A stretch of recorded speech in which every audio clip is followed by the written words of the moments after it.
যেই মেয়েকে দেখলে তোমার মায়া লাগে, ভালো লাগে, এমন মেয়ে দেখে বিয়ে করো। আর যেই মেয়ের সন্তান ধারণ ক্ষমতার শক্তি বেশি, এরকম মেয়ে দেখে বিয়ে করো, কারণ কিয়ামতের দিন আমি আমার উম্মতের আধিক্যতার কারণে গর্ব করব।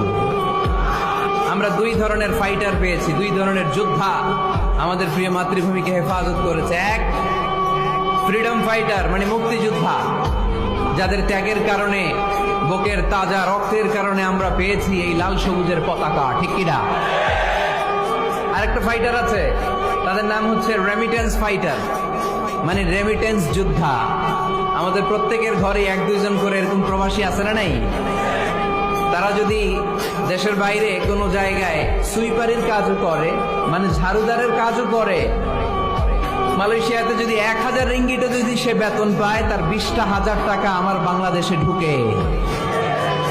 তাদের পাঠানো টাকায় সচল থাকে আমার বাংলাদেশের অর্থনীতি। এজন্য তাদের মর্যাদা আল্লাহর কাছে বেশি না কম?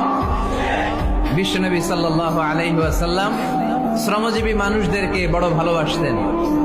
শ্রমজীবী মানুষরা তার কাছে আশ্বস্ত পেত, এবং বিষ্ণু ঈসা ইসলাম এর হৃদয়টা তিনি শ্রমজীবীদের জন্য উজাড় করে রাখতেন। সুবহানাল্লাহ পড়ে।